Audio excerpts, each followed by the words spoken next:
क्या आपने कभी सोचा है, अगर आपकी परछाई आपकी तरह ना चले बल्कि अपने मन से ही हिलने लगे, अगर वो इंसान की नहीं किसी और की हो।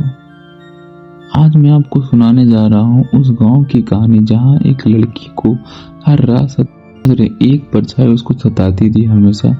उत्तर भारत का एक छोटा सा गांव था, चंदनपुर। चारों तरफ जंगल, बयान, खेत और बीच बीच में मिट्टी के छोटे छोटे घर।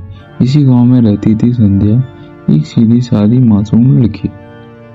दिन में सब कुछ सामान्य था, लेकिन रात होते ही संध्या के साथ अजीब अजीब घटनाएं घटने लगती।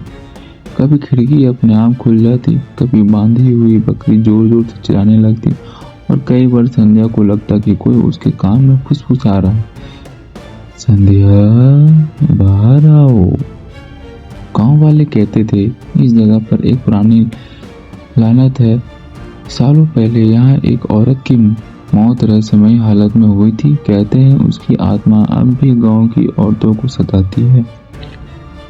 एक रात हिम्मत करके संध्या ने राज जानने का फैसला किया। आधी रात को सबको सो जाने के बाद उसने धीरे से दरवाजा खोला और आंगन में कदम रखा।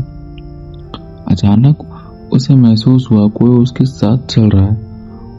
उसने मुड़कर देखा, वहां कोई नहीं था, लेकिन जब उसकी नजर अपनी परछाई पर पड़ी तो उसके पैरों तले जमीन खिसक गई। उसकी परछाई उससे अलग होकर हिल रही थी।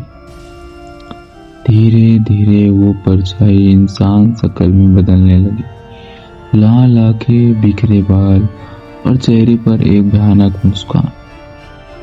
वो वही औरत थी जिसकी मौत की कहानियां गांव वाले सुनाते थे। और अगले ही पल उसने संध्या का गला पकड़ लिया। अगली सुबह गांव वालों ने देखा संध्या अपने कमरे में मरी पड़ी थी, लेकिन दीवार पर उसकी परछाई अब भी साफ दिखाई दे रही थी, जबकि वहां कोई खड़ा नहीं था। आज भी जब चांद पूरा होता है, लोग कहते हैं वो परछाई घर से बाहर निकलती है किसी नए शिकार की तलाश में।